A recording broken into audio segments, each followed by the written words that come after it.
Good morning everyone, and welcome back to Craft Eccentricity. I hope you all had a fabulous weekend. And what did I do? Well, I managed to actually go out and build a couple of raised beds because I couldn't do it when it was like the storm and everything last week. And of course it was very grey and it was very windy, but I did manage to do that and fill one up with soil.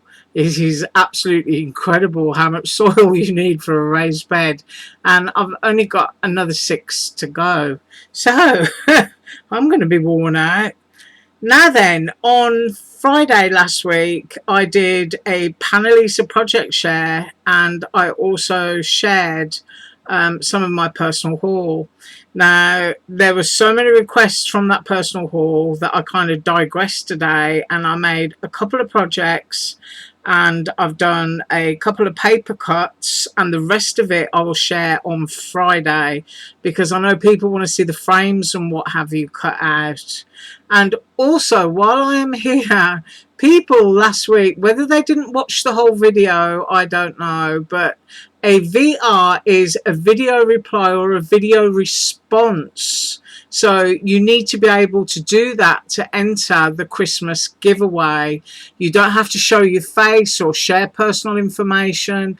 All you have to do is say what it is you like about Christmas. And as I said, it can be 2 minutes long, it can be 20 minutes long. You can share a project while you're doing it, and all you have to do is VR it back to me, copy me into it.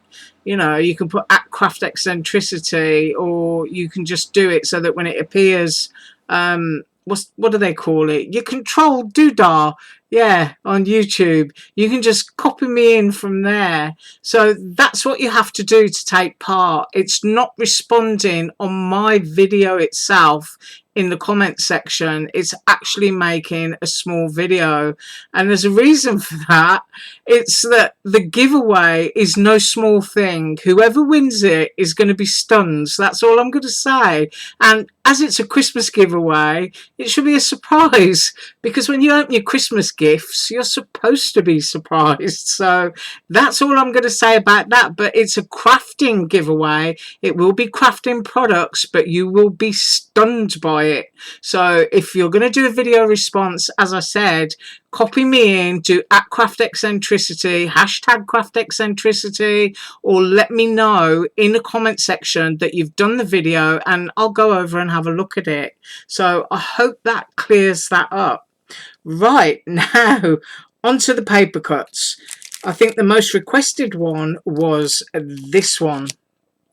That is the bag topper bow. Now, it is absolutely gorgeous. Just look at the stitching detail. And I've cut 2, and I cut 2 for a reason. I've done one in craft, and I folded it so we can have a measurement of the bag. You can put that on. And I also did one in pink sparkly. So first of all, before I measure it, the reason I cut 2 is because I want to show you that you can just track along the line there, and you can chop it off so that you've got a separate one, so that if you wanted a craft cardstock, for example, and then you can layer that up. You can use foam pads and, you know, bring it forward if you want to. So that was the reason for cutting 2 of those, but I'm just mooching. I found some foam tape to go with my scissors, so I can just share with you very quickly what you can do with this. So I've got some foam tape, and I'm just going to put it there just for my quick demonstration because it's just so pretty. And as I said, I totally understand why so many people ask to see it cut. Right, all you got to do, I just usually line up one side. If you've got one side lined up, then the other one usually is. So there you go. Now it's layered. You could go as many layers as you wanted to. I would suggest putting a little bit of foam in the middle, unless you want to sort of like glue that flat to make it a little bit more dimensional. But it's double-sided, and just grabbing my ruler. The width of it is 3 1/8 of an inch, so it is a nice size. And then if we go the handle to the bottom there, let's go along here so that I can see it.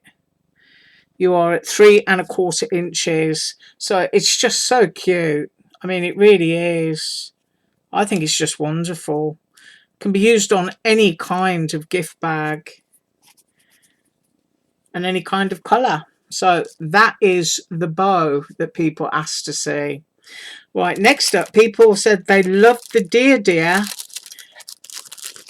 and that they also loved these lovely pine frondy branches. So I paired these two together for my project. So I will now share that one with you. I'm just grabbing it up. I just did it really simple and cut loads of them out and then did some in silver. But check out how fine and delicate those are.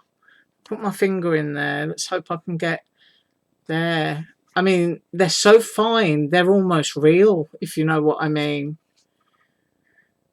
And of course, you could do those in all kinds of configurations. You can chop them up and build a little Christmas tree out of them, you know, like a little bottle brush tree or something.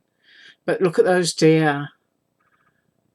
I just watercoloured those and then just blotted the watercolour off.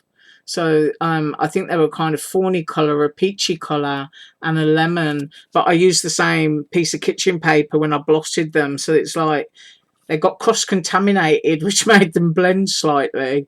But I just think they are absolutely gorgeous. So now that I've cut them out, I'm going to measure those little deer. And I think the biggest one is the fawny coloured one. So I'm going to do that. And I'm going to say it's 2 inches. 2 inches high. But isn't that sweet? And I do love these. They look absolutely spectacular, I think, cut in glitter. Yeah, love it. So that's that one. And then the next one people wanted to see was the tea set. So I did cut the tea set out and I made a sort of like pseudo vintage style card. And this is what I did. So all cut in craft cardstock, and then I just used my Touch 5 markers to tint the colour of the craft. But look at the detail in that. Now, if you wanted to, you can pop up your little flowery bits. They will pop up. And on this teacup as well, but I just did mine flat. And then I just used my sort of chocolate brown Touch 5 marker to make it look like hot chocolate or tea or coffee. So I just did that, and each of them has got a slit here, so you can stack them all up if you want to, or just have them standing all on their own. But they are just such a lovely, lovely size. And this craft paper, I'm trying to think, this is Cartabella Sweet Home. I think it's Home Sweet Home or just Sweet Home, and it's one of their older packs. And this is like a grocery receipt that I just put it on. And then one of the stripy pieces of paper, I just put it together to kind of make a vintagey style tablecloth. But just the details in that. And as I said, just a beautiful size. So things like this are great for giving herbal teas or even hot cocoa gifts, because you can just pop them inside. That teapot is 2 5/8 of an inch. And then if I go across handle to spout at the widest point, I'm going to say that is a fraction over 3 3/4 inches. So it's just absolutely gorgeous. I love all the details. And once again, if you want to use your scissors, look, you can cut these pieces out so that you can have different colours layered on top if you're just using, you know, pretty cardstocks. I mean, you could have that plain and then use a sheet of tiny floral scrapbook paper and make it look, you know, like a bone china cup that's been painted with lots of flowers or anything. Just such a pretty set. Right, that is what I have for you today. I hope that I explained myself. And back to Panelisa tomorrow. Have an absolutely wonderful day. Thank you so much for watching. And as usual, all links below. Bye.